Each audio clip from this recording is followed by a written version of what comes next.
Bueno, Félix, hoy tenemos uno de los exámenes difíciles, ¿no? De los que más nos cuestan a los medios de comunicación a veces, que es efectivamente ver la diferencia entre el homicidio y el asesinato, sobre todo explicarlos, a ver si se castigan igual, cómo podemos diferenciar un delito de lesiones de una tentativa de homicidio, de un asesinato. Y luego si el asesinato se castiga siempre con esa pena tan manida muchas veces cuando hay un caso muy famoso de prisión permanente revisable. A ver, Félix, te pregunto así directamente, ¿qué diferencia hay entre un homicidio y un asesinato? Pues mira, Juan, vamos a empezar señalando los rasgos que tienen en común en ambos, y esto es muy fácil lo que voy a decir, ¿no? Primer paso, en ambos casos un sujeto mata a otro. ¿Vale? Eso está claro. De hecho, fíjate, Juan, que el Código Penal, cuando se refiere al delito de homicidio, que se regula en el artículo 138, dice: el que matare a otro será castigado como reo de homicidio con la pena de prisión de 10 a 15 años. Como ves, muchas veces nosotros tendemos a pensar que los artículos del Código Penal son muy complicados, y has visto que es una de las definiciones más sencillas posibles. Totalmente. Es la del homicidio, que es la de matar al otro. Esto también, ¿qué nos quiere decir, Juan? Que hay muchos conceptos sociales que coinciden con conceptos jurídicos. No solamente pasa con el de matar, ¿no?, sino también con el de amenazar. El Código Penal dice el que amenazare, o con el de secuestrar. El Código Penal dice el que secuestrare, o con el de maltratar. El Código Penal dice el que maltratare, ¿no? O sea, que hay veces que el concepto que tenemos por determinadas conductas tienen su paralelo y se corresponden exactamente igual en el Código Penal. Entonces, Félix, ¿por qué unas conductas son consideradas asesinato y otras no? Vale, permíteme que juegue un poco como hago con nuestro querido Roberto, al que le doy un abrazo enorme desde aquí, y con Parda. Vosotros, Parda, Juan, ¿sí?, ¿por qué pensáis que unas conductas pueden ser asesinato y no homicidio? A ver, yo entiendo que el asesinato va un poco más allá, ¿no? Tiene que haber algunos ingredientes o agravantes más por el camino. Muy bien, Juan. Me gusta mucho poder hacer estas preguntas, porque con esto demostramos que, fíjate tú, sin ser jurista, tienes un instinto jurídico que va mucho más allá. Y lo has diferenciado efectivamente. Nuestro legislador determina que hay determinadas formas de matar elegidas por el legislador, y que podían ser otras, y ahora las repasaremos, que merecen un mayor reproche penal, y por ello las considera para agravarlo, cualificarlo como asesinato.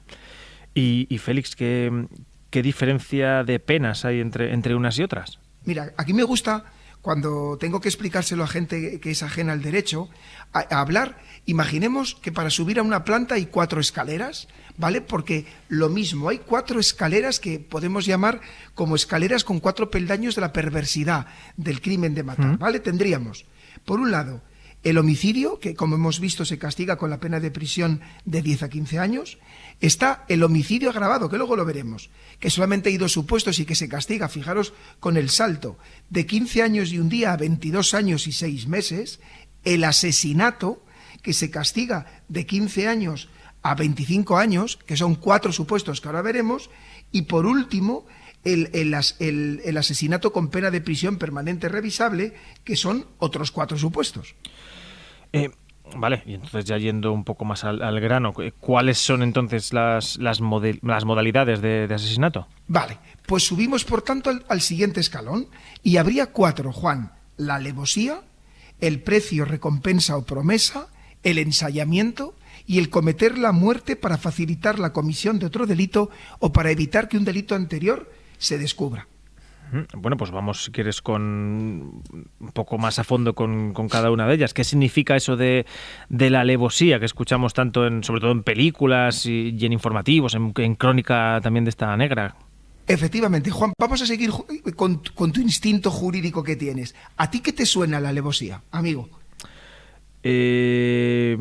No sé si algo que esté un poco más planeado o que haya una motivación extra, no lo sé. Algo así. Vas muy bien, te acercas, pero no es exactamente. Porque en cada uno voy a tratar de repasar con vosotros el plus que se ve para agravar la condena. En la alevosía es que el autor, el asesino, utilice medios que le hagan más fácil cometer el delito y que a la víctima le hagan mucho más difícil defenderse. El ejemplo perfecto es usar un arma. Si yo para matar a otro disparo, la posibilidad de que la víctima se defienda es prácticamente nula. Y desde luego, usando un arma de fuego, estoy facilitando mucho, y si disparo a una zona vital, el cometer el delito. ¿Vale? Con el disparo lo veis claro. Sí, sí, sí. Vale, hay otros supuestos. Está atacar a otro por traición. Por tanto, como es por traición, no tiene capacidad de defensa la víctima. Por sorpresa. Por tanto, imaginemos que una persona está por una calle oscura y de repente te atacan para matarte. Aquí tendríamos que la víctima no ha podido reaccionar, o lo que se llama por desvalimiento. Por ejemplo, cuando atacas a alguien que está dormido, o por ejemplo, cuando se ataca a un niño, a alguien que no tiene capacidad de defenderse. Pues todos estos supuestos de alevosía implicarían que el dar muerte a otro tendría mayor pena. O sea, la alevosía, en cierto modo, es un poco de una posición de ventaja. Perfecto. ¿No? Esa definición está perfecta, Juan. Una posición de ventaja. Vale, segundo caso, ¿por precio, recompensa o promesa? ¿Qué te suena a ti aquí? Hombre, por precio entiendo que hay algún interés económico. Efectivamente. Aquí hay un móvil económico, ¿vale? Ya puede ser que la diferencia entre precio y recompensa es que o te lo dan antes o te lo dan después. ¿Y qué es lo que dice nuestro legislador? Lo que nos dice nuestro legislador es: cuando hay un móvil económico, hace más execrable la conducta y por tanto le hace merecedora de un mayor reproche penal. Por ejemplo, un sicario, ¿no? Sería el caso. Efectivamente, es el ejemplo perfecto, el sicario. Parda sabe mucho del crimen. Sí, o para cobrar una herencia, algo así, ¿no? Efectivamente. Vale, a ver, quiero ahora que nos detengamos en una noticia, te leo el titular, Félix. Vale. Dice: declaran culpable de asesinato con ensañamiento al acusado que mató a puñaladas a su exmujer y a su exsuegra en Vitoria. A ver, ¿qué nos quieres contar de este caso? Fijaros, en este caso, lo que determinó el jurado y la sentencia en un crimen horrible es que el autor había causado 33 cuchilladas a su exmujer y a la madre de esta un total de 38 puñaladas, ¿vale? Y aquí sí que se consideró que había ensañamiento. Ensañamiento, dice el Código Penal, que es cuando se aumenta deliberada e inhumanamente el dolor del ofendido, ¿vale? Pero tú me podrás decir, Juan, pero Félix, hay otras veces, y esto sale muchas veces en prensa, que aunque haya muchas puñaladas o muchas heridas, sí, se dice expresamente que no ha habido una condena por ensañamiento. ¿Verdad que esto sucede a veces? Sí, aparece y es muy comentado en prensa muchas veces, sí. ¿Por qué creéis? Vamos a seguir jugando con vuestro instinto jurídico. ¿Por qué creéis que hay unos casos donde sí, como este que tú nos has puesto de Vitoria, y hay otros donde, pudiendo haber el mismo número de puñaladas o muchas puñaladas, no? Porque a lo mejor no había una relación con el... Pues fijaros, la clave era muy difícil, la pregunta que os he puesto, en lo de aumentar deliberada e inhumanamente. Es que hay que ponerse en esa posición, claro. Efectivamente, se tienen que dar los dos requisitos. ¿Y qué sucede a veces? Y parece inverosímil lo que os voy a decir, pero a veces pasa. A veces, al practicar la autopsia, los forenses se dan cuenta que la víctima ha muerto a la segunda cuchillada. Y por tanto, cuando el acusado seguía dando cuchilladas, la víctima ya había muerto. Por tanto, si tú vas a la letra literal del presupuesto, aumentar deliberada e inhumanamente el dolor del ofendido, aquí no ha habido ese aumento porque la víctima ya había muerto a la segunda cuchillada, ¿vale? Por tanto, el Código Penal y los tribunales tienen que ser muy estrictos para aplicar los agravantes, lo que convierte en asesinato. No basta con que nos parezca terrible que el señor, el acusado, haya realizado una conducta, sino que tienen que darse escrupulosamente todos los requisitos que establece el supuesto de ensañamiento. Claro, pero aquí entiendo que el trabajo de los peritos forenses y demás es clave para delimitar una cosa u otra. Mira, un día tenemos que dedicar un programa entero, si os parece, para hablar de los forenses y las autopsias. Es impresionante. lo que los profesionales de los institutos de medicina legal hacen teniendo nada, a veces no teniendo el cuerpo, estando el cuerpo descompuesto, etcétera, es impresionante. Y pueden alcanzar un grado de precisión que, vamos, que ni en una película de ciencia ficción. No, esto que cuentas es increíble. Félix, ¿nos puedes poner ejemplos de la última modalidad que queda por hablar de asesinato? Efectivamente, la última modalidad es lo de facilitar la comisión de otro delito para evitar que se descubra. Estamos pensando, por ejemplo, imaginemos que yo estoy cometiendo un atraco valiéndome de una braga que tapa mi rostro, pero en un momento determinado me la quito, me ve el rostro un testigo y para que no me reconozca ese testigo, le mato. Aquí, fijaros, estoy cometiendo el asesinato contra ese testigo para evitar que se me descubra. Y, por tanto, esa muerte de ese testigo ya no sería un homicidio, ya no sería de 10 a 15 años, sino sería un asesinato de 15 a 25. Fijaros el salto, de 10 a 15 a de 15 a 25. Sí, esto es un poco, ¿no? Matar con falta de nobleza, ¿no? Poco, efectivamente, ¿no? Efectivamente. En fin, a ver... Félix, esta es un poco la pregunta del millón, que muchas veces ya lo he dicho antes, cuando hay algún caso de estos muy televisivo, que se alarga mucho en estos programas de por la mañana, ¿cuándo el asesinato se castiga con prisión permanente revisable? ¿Qué tiene que darse? Vale. Fijaros que ya hemos ido al último escalón. Ya hemos pasado el escalón del matar, hemos pasado el escalón de asesinar y ahora vamos a un asesinato específico. ¿Cuáles son 4 supuestos? ¿Qué 4? 4 que ha fijado el legislador. Mañana podría decir que son 5 o que son 3, pero ahora mismo son 4. Y son estos, en unos donde hay un plus de enorme gravedad que hace que sea muy reprochable la conducta. Primero, que la víctima sea menor de 16 años. La víctima de un asesinato, o se trate de una persona vulnerable por razón de edad, enfermedad o discapacidad. Pensemos, por ejemplo, ante un anciano que tenga graves problemas de movilidad. Segundo supuesto, que el hecho del asesinato sea inmediatamente subsiguiente a un delito contra la libertad sexual que el autor ha cometido contra la víctima. Imaginemos un autor que viola a una víctima y seguidamente mata a esa víctima. Pues aquí estaríamos ante el segundo supuesto. Tercer supuesto, que el autor pertenezca a un grupo o organización criminal y en ese contexto mate a alguien. Estamos pensando en una persona, un terrorista, por ejemplo. Y cuarto supuesto, el reo de asesinato que ha sido condenado por la muerte de más de 2 personas. Es decir, al menos 3. Aquí está pensando en el asesino en serie. Estos serían, por tanto, los 4 supuestos. Vale, entendido.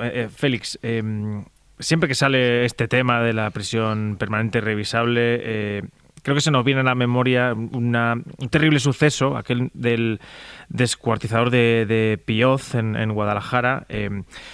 Ponemos un poco a los oyentes en contexto y te pregunto un par de cosas. El cruento crimen de Pioz conmocionó en 2016 a este municipio de Guadalajara de 3.500 habitantes. El 17 de agosto, Nogueira se encaminó hacia el chalet donde vivían sus tíos Marcos y Yanaina y sus primos María Carolina y David, de 4 y 1 año respectivamente. Tras almorzar con su tía y los 2 niños, los degolló. Después esperó hasta la noche a que llegara su tío del trabajo y lo acuchilló cuando entraba en la casa unifamiliar en la que vivían. Un cuádruple asesinato que narró en directo por WhatsApp a su amigo Marvin, que estaba en Brasil. Creo, Félix, que en este caso en principio se aplicaron al autor una prisión permanente revisable, pero luego el TS lo elevó a 3. ¿Nos puedes explicar esto un poco? Vale. Es un ejemplo perfecto, terrible ejemplo, es uno de los crímenes más terribles que han existido en España en los últimos años, pero nos sirve de ejemplo perfecto para explicar la aplicación de la pena de prisión permanente revisable, de la que un día hablaremos, si es posible. Y efectivamente, aquí, como tú dices, Juan, en un principio se condena por una prisión permanente revisable y después el Tribunal Supremo eleva y condena por 3. Vamos a repasar un poco lo que sucede. En el orden de las muertes, el asesino primero mató a la mujer, después asesinó a los 2 niños y después asesinó al padre. ¿Y qué es lo que nos dice el Tribunal Supremo? Una sentencia que para nosotros es muy importante, para los juristas. Primero, que la muerte de la mujer le aplicó un asesinato por alevosía, porque la víctima no se pudo defender, ¿vale? Después, a la muerte de los niños, como los niños no se pudieron defender, imaginaros, 18 meses, 3 años y 10 meses, pero además eran menores de edad, nos pudo aplicar, ¿os acordáis?, uno de los supuestos de prisión permanente revisable, que era matar a menores de 16 años. ¿Y qué sucedía? Que el padre fue el último en morir. Por tanto, el acusado había matado a 3 personas anteriormente. Por tanto, al padre se le podía aplicar también la pena de prisión permanente revisable, porque ya era un asesino en serie, al ser la 4ª víctima de otros 3 asesinatos previos. Por tanto, por los niños y por el padre, prisión permanente revisable, y por la mujer, que había sido la primera fallecida, una pena de asesinato. Félix, yo cuando intento pensar en vuestro trabajo, en analizar estos sucesos, esto hay que ser técnicamente de una pulcritud y tener un orden tremendo. Yo ¿sabéis cómo lo veo cuando me preparo un juicio de estos? Como un puzzle enorme que tienes que completar, porque es que además, claro, pedir cuando un fiscal pide 25 años o prisión permanente revisable contra otra persona es una cosa muy lo suficientemente relevante como para poner toda la carne en el asador. Se tiene que exigir mucho y efectivamente es como un puzzle muy complejo, pero al mismo tiempo un reto apasionante. Es que influye todo, ¿eh? El orden de cómo se cometen los delitos, la magnitud de cada uno, a mí me parece bárbaro. Por eso, ojalá haya servido, Juan, a ti, a Parda y a los oyentes, para entender, oye, que cuando se dice homicidio, o se dice asesinato, o se dice prisión permanente revisable, no es baladí, y tiene que haber una serie de rigurosos requisitos que se tienen que cumplir con la anterioridad. Pues ahí queda. Seguramente la prisión permanente revisable seguirá saliendo una y otra vez cuando tengamos algún asesinato de estos mediáticos. Félix Martín, muchísimas gracias por la clase que nos has dado. Ha sido un placer. Un montón. Dejamos para otro día las 3 reglas de oro para los juristas, ¿vale? Para otro día queda. Cuidaros mucho, Parda y Juan, ¿vale? Igualmente. Abrazo, que termines bien la semana, Félix. Félix. Adiós, hasta luego, chicos.